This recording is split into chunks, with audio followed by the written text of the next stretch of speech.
Talabuka minhu. Kamu meminta, berdoa, menuntut kepadanya. Siapa dia? Allah. Ittihamun lahu. Sama saja dengan kamu ittiham, menuduh Allah Ta'ala. Nah ini lagi nyindir kita. Banyak orang baca teks ini tapi nggak paham backgroundnya. Apa konteks dia ngomongnya. Akhirnya beberapa teman-teman saya yang nggak mengerti hikam mengatakan ini kebatilan di hikam. Doa kok disebut menuduh Allah? Ya iya, kamu berdoa tapi kamu meyakini kok Allah belum dengar-dengar ya? Pernah dengar nggak? Ada orang mengatakan saya sudah berdoa ke Allah dengar nggak sih? Pernah merasa begitu? Merasa bahwa Allah nggak dengar doa itu berarti menuduh Allah Ta'ala. Itu pertama. Yang kedua, apa yang antum merasakan waktu berdoa? Ngasih tahu Allah atau ngapain? Ngasih tahu ya? Doa ngasih tahu ya? Ya Allah, saya butuh ini. Kayaknya Allah nggak tahu. Berarti nuduh Allah tidak tahu. Ini dosa para pendoa. Adab buruk dari para pendoa. Maka Imam Ta'ala marah dan dikatakan talabuka lahu, talabuka minhu, ittihamun lahu. Kamu doa tapi kamu menuduh dia bahwa dia tidak tahu urusan, dia tidak tahu hajat. Itu maksudnya. Benar kan?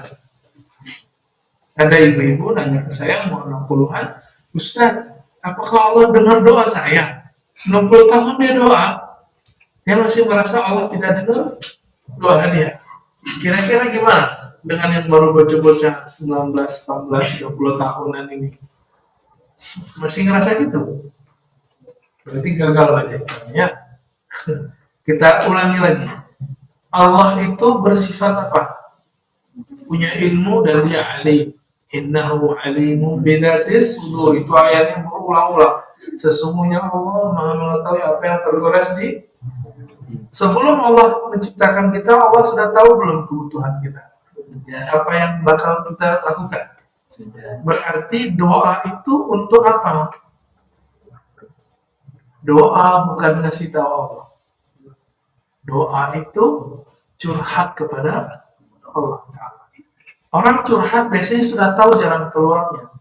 Tapi kenapa dia curhat? Supaya lega apa yang di dalam hati. Karena curhat itu menunjukkan kenyamanan. Saya sudah tanya beberapa teman, kenapa kamu curhat kepada orang?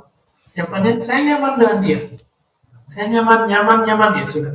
Berarti tempat curhat yang paling nyaman seharusnya adalah kalau itu curhat ke orang, bisa ke orang itu membeberkan kembali hatta ustaz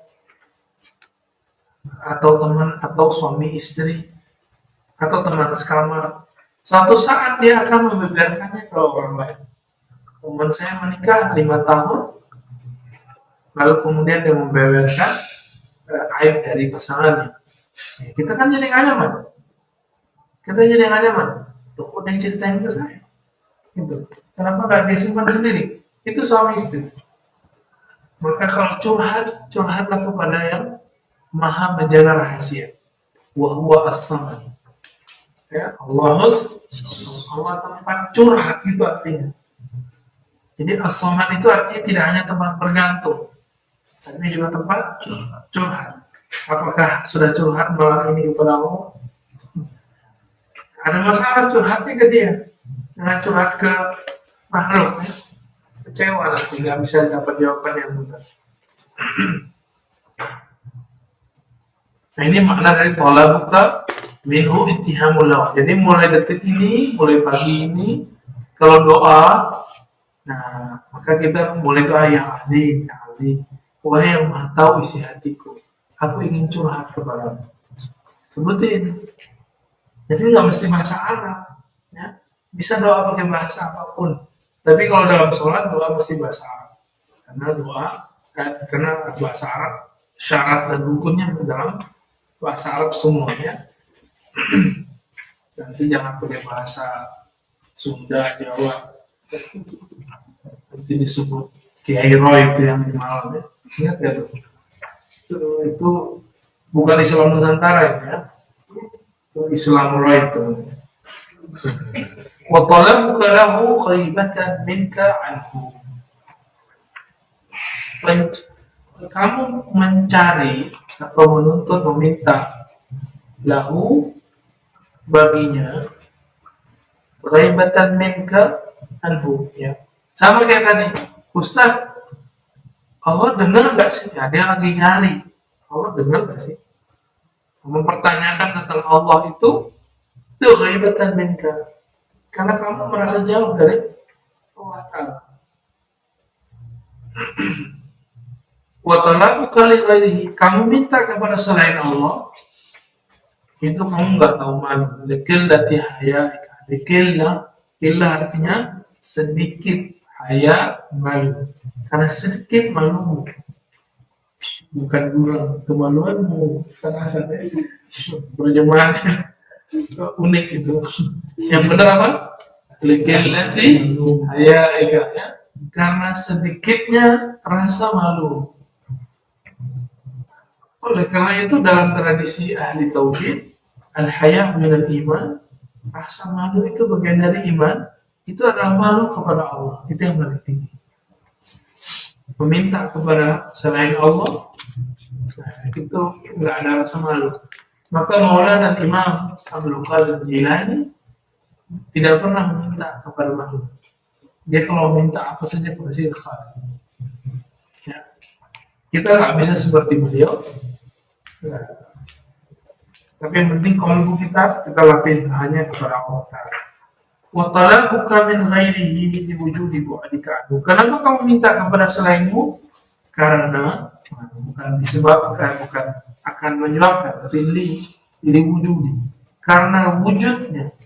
Wujud apa? Wujud bu'dika, wujud dari jauhmu anhu darinya. Kalau saya ada dekat antum semua, saya perlu dicari nggak? Enggak. Kalau jauh perlu dicari.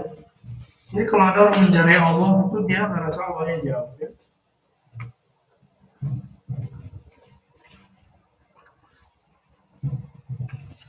Nah, maka kita ulang. Ini yang paling kencang itu bagian depannya. Cocok dengan mahasiswa. Talabika minhu ittihamun lahu. Kamu berdoa dalam hatimu ingin ngasih tahu dia, berarti kamu buruk adab. Kamu nuduh dia tidak tahu. Nah, coba diyakini Allah dulu, Allah sekarang, Allah nanti sama.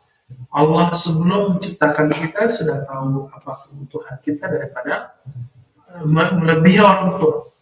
Maka dikatakan oleh Nabi SAW bahwa Allah itu ghayur.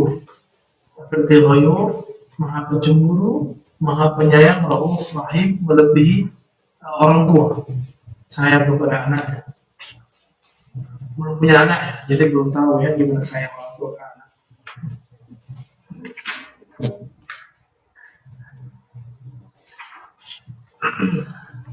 Jadi coba kalau ada berdoa ya, coba dimulai doa itu mulainya apa? Alhamdulillah, Bismillah, lalu puji. Alhamdulillah, Asmaul Husna, lalu sholawat. Dan Asmaul Husna yang paling bagus dalam bab ini adalah menyebut ya Hadi, wahai yang maha Hadi, wahai yang maha tahu isi hatiku. Nah, itu yang paling bagus.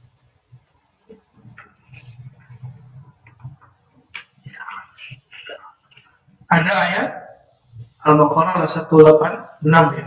Wa idza sa'alaka 'ibadi anni fa inni jika hamba-Ku bertanya mengenaiku, maka katakanlah aku dekat. Allah itu dekat tapi kita nggak merasa dekat. Itu problemnya.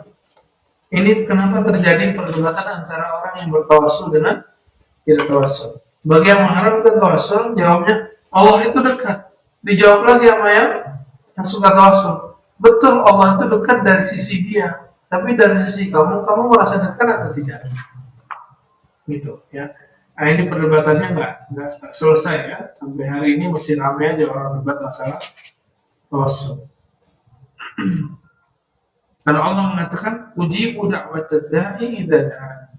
Aku akan menjawab doa orang yang berdoa jika dia memanggilku. Udhuni astajib lakum. Panggillah aku, maka aku akan menjawab. Jadi, kapan doa itu diijabah? Jika dia sudah merasa memanggil yang maha ada.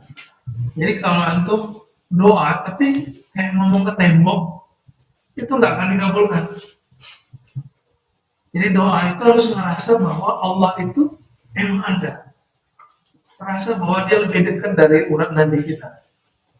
Kalau lebih dekat dari urat nadi berarti lebih dekat dari diri sendiri. Kenapa disebut urat nadi? Berarti Allah lebih tahu kita daripada kita sendiri. Ya. Lanjut. Ma min nafasin tubadihi illa walahu qadrun fika yumdihi. Ya, di dalam nafas yang kau berdiri jelaskan atau nampakkan, mengeluarkannya, melainkan walahu qadrun fika, telah ada kadar yang ada pada dirimu. Kadar itu takdir ya. Ini yang telah ditentukan oleh ya. Telah berlalu yumdi maudi artinya fi'il yang pastan setelah berlalu.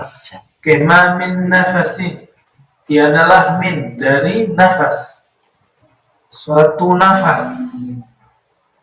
Jadi kalau dikasih baris nafas artinya nafas, tapi kalau dimatiin tengahnya nafs itu jiwa, diri, bukan nafsu.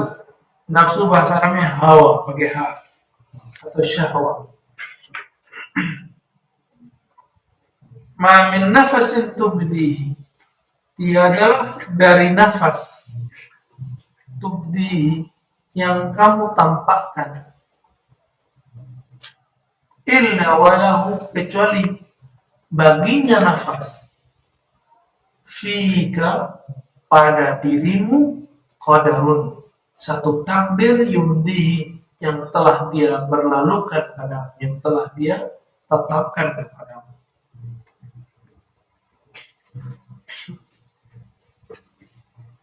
Pernah asma gak? Ada yang pernah asma? Sehat semua? Wow. Pernah rep-repan gak? Ya, pernah rep-repan ya. Bisa nafas gak? Gak bisa ya. Ya, gak bisa nafas. Rep-repan tau gak? Lagi tidur terus gak bisa nafas. Ketindihan. Pernah ngalami? Sorry. Ya. Itu ada yang medis, ada yang non medis ya, mungkin itu magic bisa jadi. Dan biasanya itu masalahnya di sini bagian yang nafasnya itu ketutup. Nah, harus ada gerakan tertentu ya.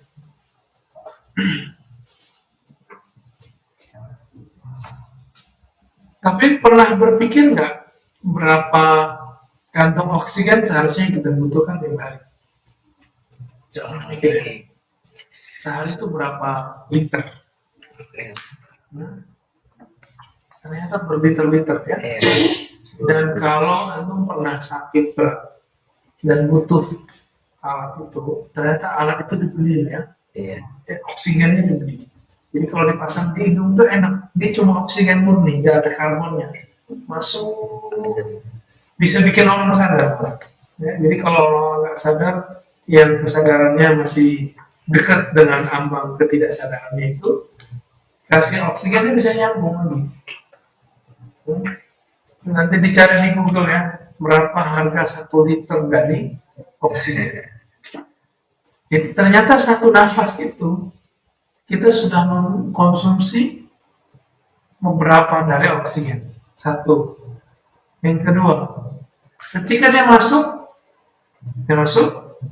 nanti diserap oleh paru-paru, ya. Nanti dikirim ke jantung nanti dengan hemoglobin membawa ke seluruh tubuh.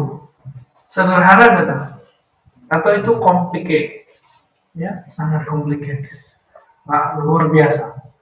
Ada satu bagian tubuh nggak mengalir darah dengan udara segala macam, itu orang bisa stroke.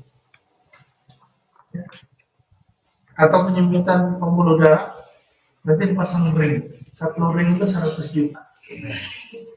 Ring itu bukan cincin, tapi dia bentuk cincin ditanam, nanti ngalir, nanti sampai di bagian mana dia dibuka supaya plak itu. Darah itu kalau kita beret gitu darah, dia beku nggak? Nah, darah tertentu itu beku di pembuluh darah, semoga nggak terjadi pada kita ya. Nah, itu harus pakai ring. Kalau enggak dia nggak lancar, bisa-bisa terjadi gagal jantung atau hipertensi atau puncaknya adalah stroke dan meninggal.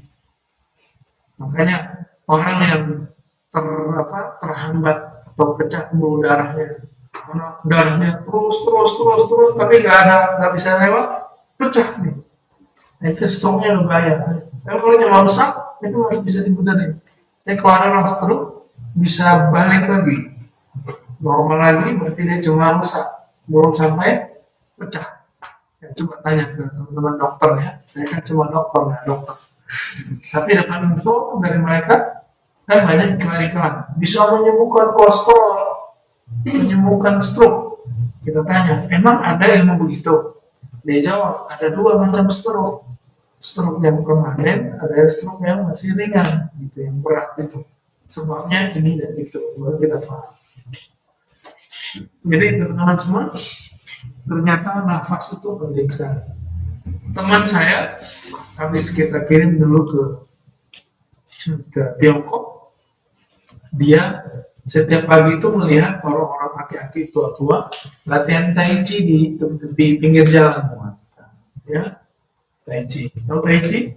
Yang merasa tarik nafas, tahan, terus tangan digerak dikit ya. Itu ternyata ketika saya tanya, kamu melihat orang Cina banyak yang umurnya panjang nggak? Jawabannya iya. Kira-kira sebabnya apa? Dia jawab salah satunya adalah mereka suka latihan olah nafas. Jadi orang kalau bagus nafas umurnya bisa panjang. Gitu. Bahkan ada Syekh Jalaluddin mengatakan orang kalau pintar jaga nafasnya sama Allah bersama yang maha hidup, dia akan bisa hidup berapa tahun pun dia mau. Jadi kalau ada Nabi Khidir masih hidup hari ini mungkin saja, wallahu a'lam ya. Tapi bisa aja juga bukan Nabi Khidir yang itu ya. Dan ada sebuah ungkapan dalam ungkapan ahli zikir, at-turuqu ila Allah bi'adadi anfasil khalaik. Jalan menuju Allah itu sebanyak nafas para makhluk.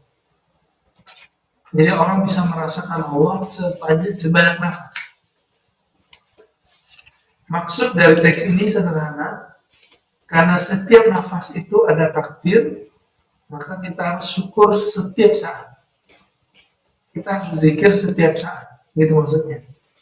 Nah, zikir itu terbagi dua. Ada zikir zahir, ada zikir batin, zikir qalbi. Maka zikir yang dimaksud setiap saat itu semuanya. Zikirnya tubuh, kalau lisan dengan membaca, tubuh dengan beramal. Maka ada ayat alladzina yadhkuruna Allah qiyaman wa qu'udan wa 'ala junubihim, itu zikir ahwal namanya. Zikir keadaan. Dia mau duduk, tidur, berbaring, jalan, semuanya dia zikir. Tapi yang bikin pertanyaan saya apa? Tidur, tapi dia zikir, disebut yazkuruna Allah. Mereka disebut zikir padahal mereka tidur. Itu gimana caranya? Ternyata orang yang sadar kepada Allah saat bangun, dia ingat Allah saat begini, saat sadar begini, itu akan ke bawah ke alam bawah sadarnya dia berarti. Jadi bagaimana caranya supaya kita menyetap mulai ke dalam tidur, banyak-banyak ingat Allah di luar tidur ya.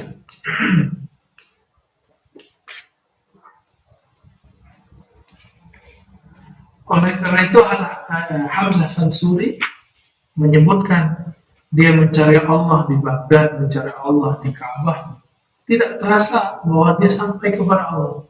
Di mana sampainya? Di mana terasanya Allah ada? Ketika zikir di dalam kamar, pulang takbir.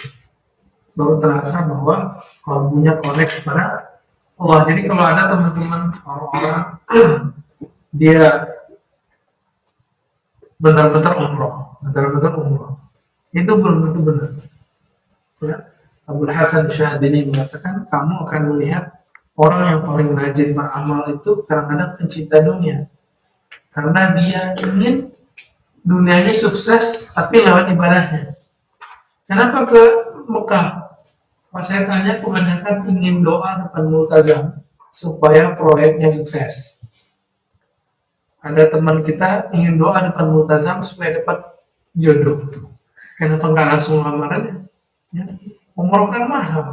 Umroh sekali 30 juta ya.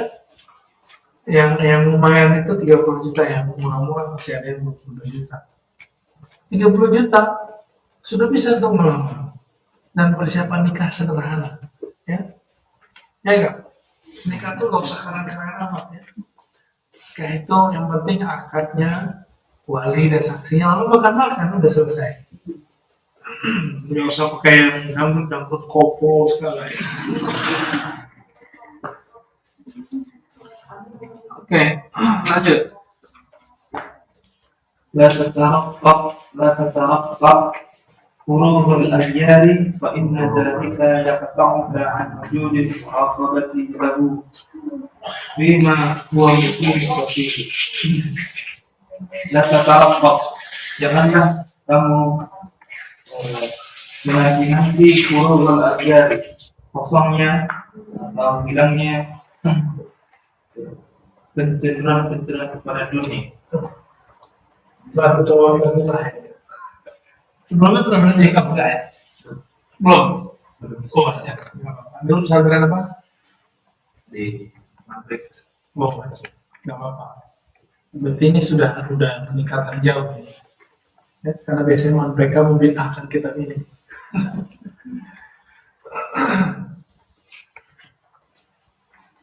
Fa inna dzalika yaqta'uka an wujudil muraqabah. Maka sesungguhnya hal itu memutuskan dari wujudil muraqabah, adanya pendekatan kepada fima huwa mukim kafi. Padahal Allah itu mukim kafi, menempatkan. Oke, kita ulang ya. Ini tadi terjemahan harfiah, sekarang terjemahan ma'nawiyah. La tataraqqab, jangan kamu menunggu-nunggu. Taraqqab itu artinya aslinya mengawasi, tapi maksudnya di sini adalah jangan menunggu. Furughal aghyari. Furuh artinya firagh, fatrah, kekosongan, keluangan dari aghyar. Aghyar jamak dari ghair, artinya selain Allah. Artinya jangan kamu tunggu keluangan dari kesibukan kepada selain Allah. Gitu. Jangan ditunggu-tunggu. Ntar saya tahajudnya pas tua aja deh. Gitu. Emang yakin umurnya sampai tua? Ada kan temannya meninggal sebelum tua? Ya, sudah ada belum? Teman saya sama-sama dulu kami pergerakan lah, sama-sama rohis dulu ya di sekolah. Saya masuk S1, dia lagi tes masuk IPDN. Giginya dempet, disuruh sama ininya, gigimu benerin dulu. Tapi ternyata yang dempet bagian atas, sarafnya lebih bahaya. Dicabut pendarahan, mati hari itu juga. Padahal dia setiap kali tampil pidato juara 1 terus, suaranya bagus. Jadi kalau kami itu lomba azan, dia juara 1 atau saya yang juara 1. Ya. Dan nggak mungkin kami juara 1 dua-dua. Ya. Nama teman saya itu Andika, tapi Allah ambil dia, Allah lebih sayang dia. Suaranya mirip sekali dengan almarhum Kiai Zainuddin Hamzah. Jadi kalau ceramah Zainuddin Hamzah itu kehidup lagi. Itu kaget ya. Jadi nggak usah ditunggu. Ada anak muda meninggal juga kok. Anak kecil juga meninggal juga kok. Bahkan belum lahir udah meninggal. Anak kedua saya udah meninggal di dalam tuh. Jadi anak saya sekarang sudah 3. Tapi hanya ada 2. Kenapa? Sudah meninggal sebelum dia lahir. Jadilah tatarakam, jangan tunggu waktu luang untuk nulis skripsi. Jangan tunggu waktu luang untuk ngapain lagi? Untuk baca. Terus saya kalau udah mapan saya mau baca. Kalian harus tahu setiap hari itu orang akan tambah banyak kebutuhan. Akan tambah banyak capaian-capaian yang harus dia capai. Dan dia nggak akan sanggup lagi baca seperti dia baca waktu S1. Jadi S1 itu kalau boleh disebut masa input data. Baca apa saja. Apa yang kita suka baca bagian itu. Jadi nggak usah terlalu banyak baca bagian-bagian yang nggak penting. Sekarang sudah punya jurusan, ya. Dari jurusan itu sudah punya tema yang kita suka. Jika sudah, ambil dari situ buku-bukunya, artikel-artikelnya, baca di situ semua. Bahasa Inggris, baca bahasa Inggris, bahasa Arab, baca bahasa Arab. Hukum, baca hukumnya. Tafsir, hadis, semuanya, apapun jurusan, baca itu. Sehingga nanti selesai semester 6. Semester 6 itu berarti udah 3 tahun input data. Nggak nyari judul. Tapi malah kebanyakan judul. Saking banyaknya judul, pusing juga mau nulis apa. Ya, nggak apa-apa juga, bagus juga itu ya. Nah, maka perlu ada penasehat akademik di kampus. Penasehat akademik itu ya akan menunjukkan. Ya. Jadi penasehat akademik itu sama dengan murabbi, tapi murabbi akliyah, murabbi kitabah, murabbi dalam menulis, bukan murabbi liqa ya. Bukan murabbi dalam tarbiyah yang bagian ruhiyah. La tataraqqab, ini rumus. La tataraqqab furughal ahyar. Dan ayatnya jelas sekali wal asr. Kenapa Allah menyebut begitu? Karena orang menunggu waktu tua. Atau misalnya, nah kalau antum nanti kaya ada waktu muda, amin. Ya. Jangan nunggu umroh haji di waktu tua, karena umroh di waktu tua nyusahin orang, nyusahin benar. Tapi kalau itu terjadi ya nggak apa-apa juga, tapi nyusahin orang, atau minimal banyak habisin uang kita. Misalnya kita pakai kereta dorong gitu ya, kita akan menyusahkan. Jadi mumpung masih muda, lakukan semua yang bisa kita lakukan. Fa'inna dzalika yaqta'uka. Kenapa sikap kamu menunggu yaqta'uka an. Jadi kalau ada yaqta'an itu artinya akan menghalangimu. Itu artinya yaqta'uka an. Dari apa? Wujudil muraqabati lahu. Dari adanya rasa muraqabah.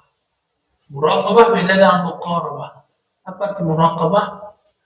Merasa diintai, diperhatikan Allah Ta'ala.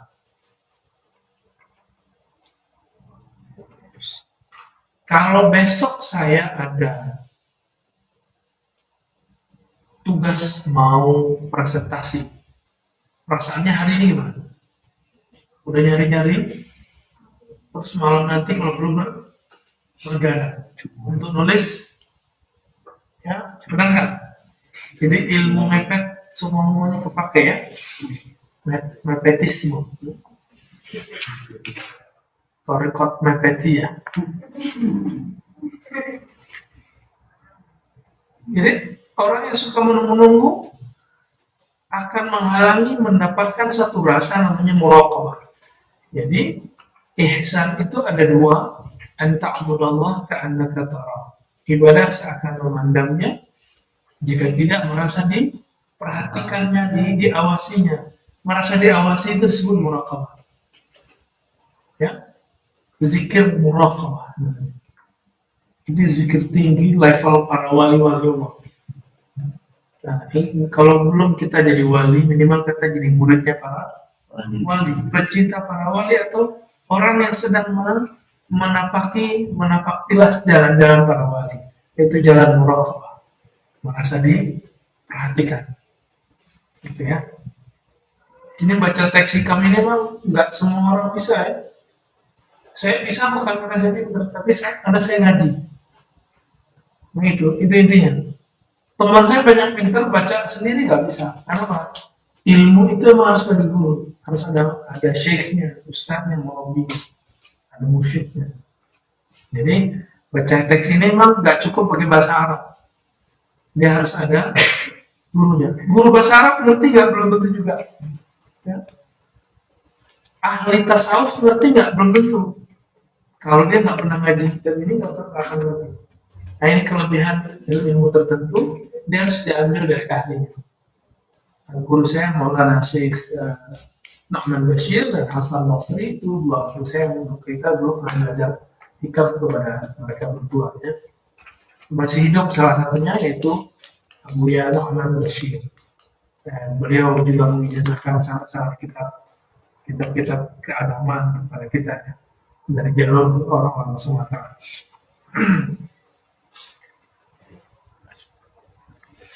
Fima huwa muqimuka fiha. Dari muraqabah apa? Muraqabah merasa diawasi terhadap apa yang dia sedang meletakkan kamu di suatu kondisi atau makom. Fima pada apa yang huwa dia muqimuka, dia meletakkan kamu di suatu kondisi atau makom fiha.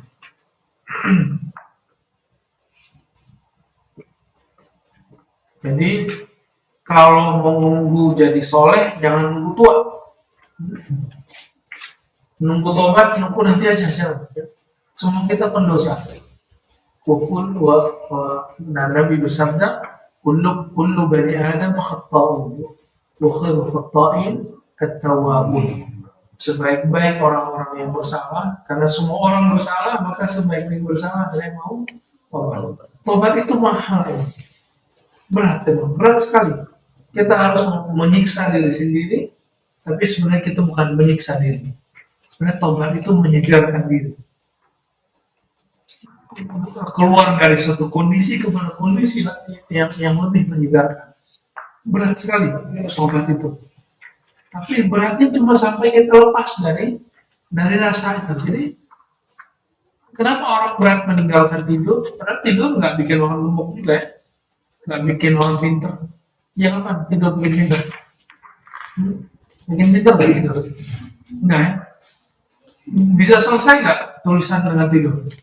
Ya, tapi kenapa kita untuk presentasi besok mau bergadang, mau presentasi depan dosen, tapi mau presentasi di akhirat nanti kita nggak mau bangun tahajud atau minimal witir sebelum tidur.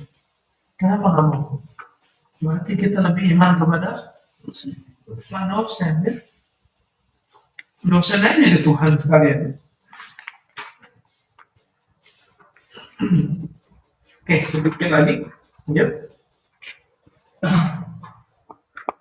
La tastadrik wuqu'al aqdari ma damat fi hadhihi ad-dar wa innaha ma abrazat illa ma huwa mustahik wasfiha wa wajibun na'tiha.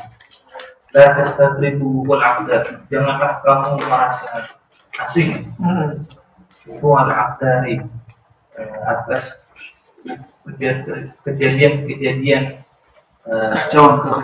kekacauan. Maka fi hadhihi dar, selama kamu ada di rumah ini. Betul, bisa baca bentar ya. Selama engkau bisa baca. Selama engkau fi hadhihi dar. Selama engkau berada di dunia ini. Fa innaha ma abrazat illa ma huwa mustahiqun wasfiha. Maka sesungguhnya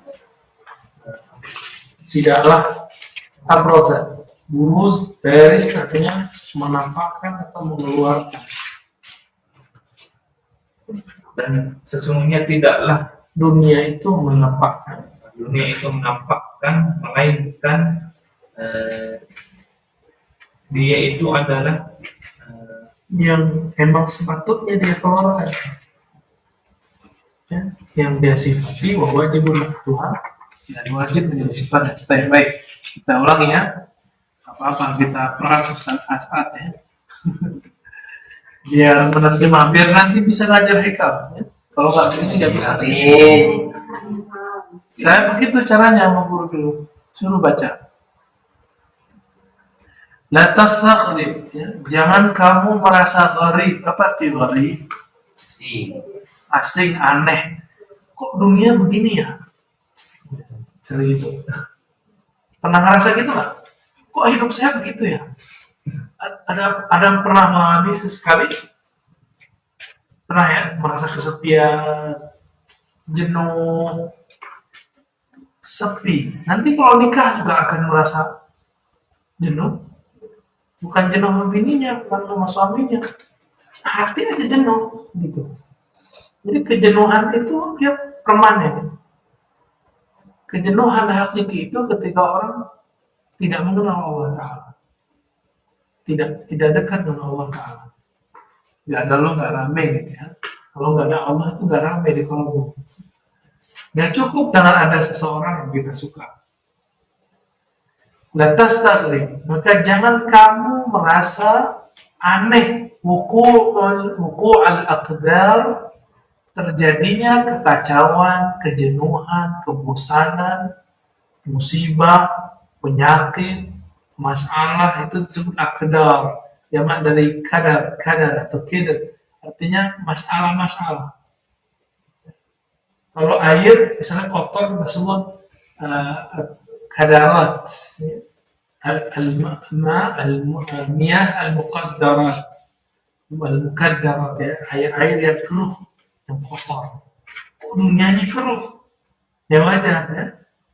Dunia itu bahasa Arab dunia. Dunia artinya rendah, bahasa Arab. Dunia, arti dunia, maka disebut duna. Duna itu selain tapi yang rendah.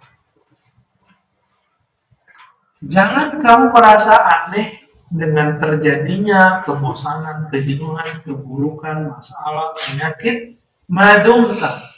Madumta artinya selama engkau, atau madamat selama fi hadhihi dar, fi di hadhihi ini dar itu kampung dunia ini.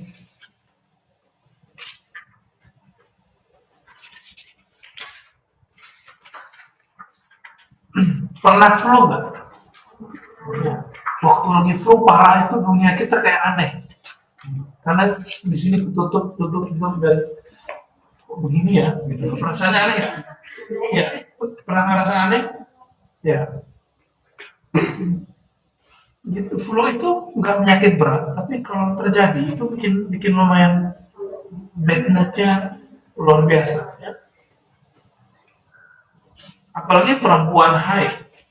So haid ya. Itu juga ada bad mood-nya ya. Ada satu kondisi, saya nggak pernah haid sih ya. Tapi kita berteman, beristri, punya murid, dan itu kita lihat ada wajah-wajah begitu ya.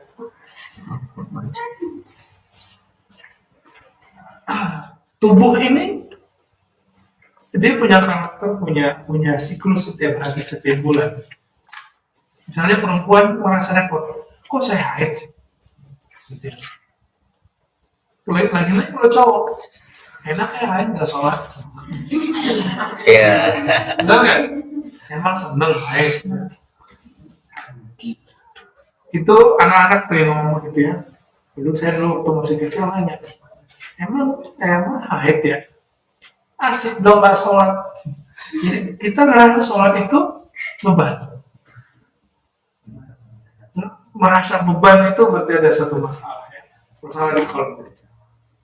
Baik, fa'innaha ma'afrazat. Sesungguhnya dunia yang hina itu tidaklah menampakkan kecuali apa yang pantas dari kehinaannya. Gitu. Mustahiqun wasuha. Yang pantas, yang patut dari sifat hinanya. Wa wajibun na'tuha, yang emang wajib semestinya dari karakternya.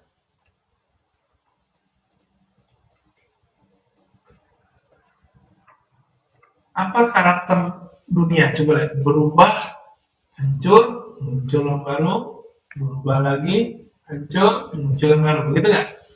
Yang begitu terus. Itu karakter dunia.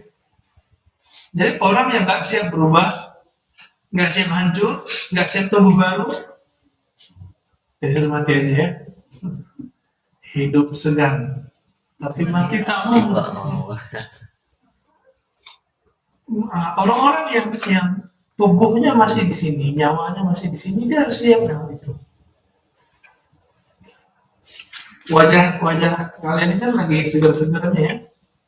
Kalau sebenarnya perempuan tuh nggak perlu pakai bedak juga udah cantik ya. Cuma harus ada pembersih segala macam bla bla bla bla yang tertentunya itu. Cowok-cowok ini nggak perlu pakai aneh-aneh ya. Pada pakai bedak nggak sih? Gak usah, gak usah pakai. Cowok kalau pakai bedak, dia akan merasa tidak pede depan orang. Cukup cewek aja yang begitu. Cewek harus ada dikit gitu ya. Chat angka. Saya dulu agak sering begitu. Jadi saya dulu punya bedak plus juga punya pembersih. Tapi hidup kok ribet sekali gitu. Kalau ada tamu di depan, apalagi tamunya lawan jenis, saya nggak pede kalau nggak pasang dulu. Aduh. Ya ini lama-lama jadi gemulai ya. Itu ribet sekali ya. Ngurusin jerawat itu dulu ternyata semakin dikasih pembersih kok malah makin merah. Juga saya berhenti. Tidak. 40 hari hilang ya. Jadi dia muncul aja lah segitu. Nggak ada lagi riwahnya. Kalau pembersih mungkin cowok kesini perlu ya. Tapi kalau beda nggak usah lah. Ya, coba nggak usah pakai. Dan rasakan kenyamanan luar biasa. Ya, cowok itu walaupun jerawat tuh cakep. Kalau cewek harus berbeda. Karena penangkal tabir surya macam-macam ya.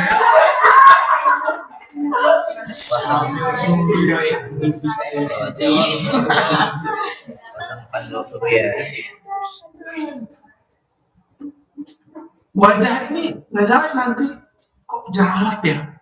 Emang tempat jerawat di muka, bukan di telapak kaki. Jadi kalau ini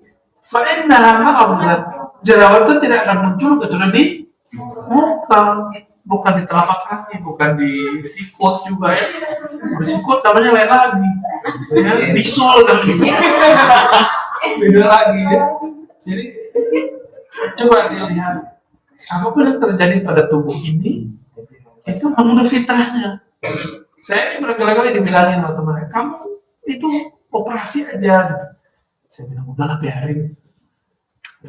Dia kan tumbuh setelah saya kena cacar ya.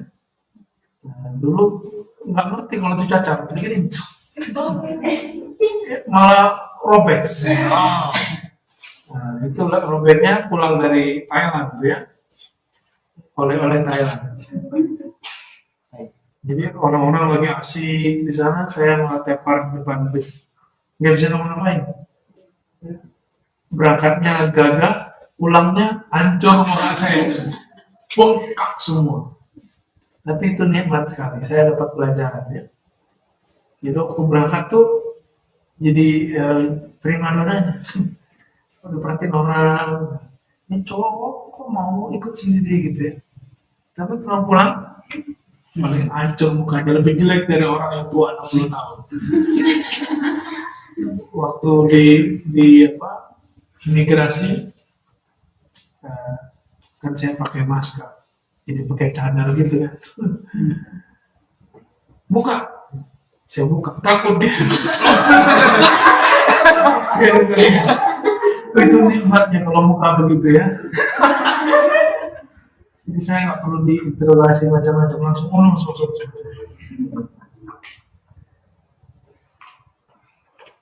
Maka Imam cucu dari Ali bin Abi Thalib nama Ja'far as-Sadiq. Imam Ahli Sunnah tapi diklaim oleh orang Syiah imam mereka. Imam Malik dan Imam Abu Hanifah mengatakan laula Malik la halaktu. Laula Ja'far la halaktu. Kata Malik, laula Ja'far la halaktu. Kalau bukanlah karena Ja'far as-Sadiq, tentu Malik akan menjadi binasa. Begitu juga kata Abu Hanifah, pertanyaan sama. Maksudnya mereka akan gila popularitas, akan senang dipuji orang. Udah asik di situ. Ternyata mereka ketemu Ja'far as-Sadiq dan mengajarkan keikhlasan dan ketawaduan. Ja'far as-Sadiq ini apa kata dia? Man talaba ma lam yukhlaq at'aba nafsahu wa lam yurzaq. Siapa yang menuntut mencari sesuatu yang enggak diciptakan atau menuntut sesuatu yang tidak sesuai dengan fitrahnya, dia hanya membuat lelah dirinya. Jadi mikirin kayak tadi ya, kok jerawatnya muncul lagi, udah biarin, nanti juga hilang kok. Kan kalian bukan mau nikah sekarang kan, dan nanti juga hilang kok, buka jerawatnya, terlaku lagi ya. Maka ketika beliau ditanya begitu, mengatakan begitu, lalu ditanya, apa yang engkau maksud wahai Ja'far as-Sadiq? Jawaban beliau apa? Ar-raha fid dunya, yaitu merasakan kerehatan, kenyamanan di dunia. Jadi jangan pernah merasa nyaman di sini. Kos-kosan yang sempit, yang udah tinggal di kos-kosan ya, kontrakan, asrama udah masih enak ya, enak banget deh, juara lagi. Gimana kita gimana ya? Alhamdulillah, udah enak ya. Beberapa wilayah kan cuma pakai tempat yang sempit, dan kita dapat tempat yang enak. Nah, teman-teman semua, Imam Ja'far as-Sadiq rahimahullah mengatakan ar-raha fid dunya, kenyamanan, kesenangan itu nggak akan ada di dunia, nggak ada di dunia. Jadi jangan pernah cari senang di dunia, senang-senang tidur, nggak ada cerita di sini ya. Jadi setiap malam jangan niat mau leha-leha dengan tidurnya, tapi niatkan tidurnya untuk bangun tahajud. Coba niatin gitu, biar tidurnya itu ada nilainya. Mau tidurnya dianggap ibadah, maka tidurnya niatkan untuk buat ibadah. Biar kuat presentasi, nah, itu ibadah juga ya. Bukan mau kuat ngedate ya, ketemu seseorang atau mau jalan-jalan. Saya dulu waktu mahasiswa dapat nikmat bisa tidur kapanpun dan dalam keadaan apapun. Lagi duduk begini bisa tidur, tapi harus disengaja. Cuma kalau lagi presentasi nggak bisa tidur juga. Misalnya kalau udah bosan nih duduk-duduk orang ngoceh, udah saya niat tidur, ya Allah kasih dong 5 menit seger, nanti connect lagi ngomong apa. Nah sekarang udah nggak bisa begitu ya, pengennya balik lagi kayak dulu. Kita kembali ke sini bahwa kalau kita hidup di sini, ya hidupnya harus siap dengan semua tantangan-tantangan itu, ya. Challenge-challenge yang begitu. Kemudian kalau nanti antum itu bimbingan skripsi, apa yang terjadi biasanya? Pasti di ombak-ombak sama dosennya. Karena ini tips biar buat skripsi tidak merasa nyesek. Kalau dosennya bilang ini salah, kalau nggak bisa debat, ikuti aja. Malah bilang makasih sudah dibenerin gitu. Makasih Pak, udah dibenerin. Nah, nanti saya ini. Tapi kalau kita benerin, lalu dia lupa. Dia lupa kok manusia itu. Ya kan bakal kemarin nyuruhnya. kasih catatannya. Nah, saya sangat menikmati kalau disalah-salahin sama pembimbing. Nikmat sekali. Karena dengan di situ kita ada proses yang kita sebut sebelumnya penempaan. Bisa kalau tempat lebih banyak maka lebih kuat. Nah, kenapa orang takut nanti ujian? Karena dia nggak biasa di debat waktu bimbingan. Jadi waktu bimbingan harus kuat. Disalah-salahin. Nanti yang udah S1 mau S2 begitu lagi ya. Saya nggak disalah-salahin itu S3 doang. S3 itu cuma bimbingannya lewat sekretarisnya. Kasih sekali, udah. Habis itu saya tulis semua 4, langsung ditandatangan C 2 kali aja. S3 ya. Tapi S1-nya 5 kali dirombak. Pernah nggak dirombak 5 kali? Dan tidak pernah merasa kesal. Saya menikmati itu, menikmati proses. Karena bagi saya, skripsi harus begitu. Kan di Medan itu ada dosen yang dibunuh. Iya, ya. Lalu di Jogja juga ada kejadian dosen dibunuh. Kenapa? Karena masalah yang tadi mahasiswanya nggak terima disalah-salahin. Nah itu mahasiswa gila gitu ya. Ini bukan tolibun akilun, tolibun majnun. Ada waktu ternyata ya. Kita waktu ada 12 menit lagi. Ada pertanyaan? Lanjut. Bapak, ada pertanyaan? Oke, lanjut. Masih situ saya lihat lagi. Mata waqqafa.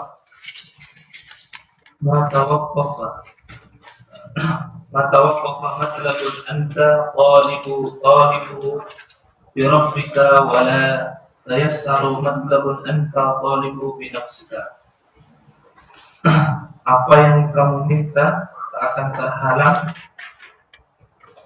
kepada Tuhanmu selama engkau itu meminta kepada Tuhan. Namun apa yang kamu minta tak akan datang selama engkau mengandalkan diri. Ya, nah, kita coba terjemah lagi. Ma tawaqqafa. Tidaklah apa tadi tawakuf berhenti. Artinya doanya nggak naik. Tidaklah berhenti, tidaklah terhalang oleh matlabun, suatu permohonan permintaan, anta engkau talibu memintanya memohonnya birabbi dengan Rabb. Bi di situ artinya bukan dengan tapi kepada. Bi bermakna ila karena huruf jar itu memaknai satu sama lain. Tidaklah terhalang berhenti di suatu permohonan anta talibuhu engkau memohonnya kepada Rabb. Wala tayassara dan tidaklah mudah matlabun suatu permohonan untuk dikabulkan anta talibuhu engkau menuntutnya binafsi kepada dirimu, mengandalkan dirimu. Maksudnya adalah doa yang kalau doa itu, jadi kapan saya berdoa? Saya berdoa kalau saya ngerasa saya ngobrol dengan dia. Kalau belum terasa dekatnya itu, saya belum doa. Oleh karena itu doa, sebelum doa perlu ada zikir. Ciri-ciri doa yang connect diangkat itu adalah saya merasa kayak saya didengar oleh dia. Berarti kita lagi berbicara kepada yang ada. Dan Nabi mengatakan dalam diskusi dari Allah Ta'ala, ana jalisun ladzakarani. Aku teman duduk, teman ngobrol orang yang berzikir. Jadi untuk merasakan rasa hadirnya Allah itu jalannya cuma satu, gak ada yang lain. Zikir sebelum doa. Zikir sebelum doa. Dan zikir yang paling afdal adalah la ilaha illallah, afdal zikri la ilaha. Ya, dan inti la ilaha Allah adalah Allah itu. Makanya dalam kimia ada Imam Ghazali zikirnya la Allah dan Allah itu ya. Dan Allah itu tidak bercerai dengan namanya. Kita panggil namanya maka Allah sahut. Tapi kita sudah contohkan sebelumnya, burung beo ketika mengatakan assalamualaikum wajib dijawab nggak? Kenapa? Karena dia tidak mengatakan itu dari hatinya. Atau burung beo bilang I love you, I love you. Ya, apakah kita kemudian jatuh cinta ke dia? Enggak kan? Kenapa? Dia tidak berbicara dengan kalbunya. Lalu siapa yang kemudian yang akan dijawab oleh Allah Ta'ala? Orang yang jika dia meminta dalam kesadaran kalbunya, dia minta kepada yang ada. Coba orang tua lagi ada terus bilang, "Pak, beritahu gitu." Orangnya ada di sini. Itu namanya apa? Ngayal, ya. Benar nggak? Allahnya nggak terasa ada. Terus kita minta ke dia. Makanya saya lebih senang zikir daripada doa. Karena zikir itu adalah afdalnya doa. Afdalul doa alhamdulillah.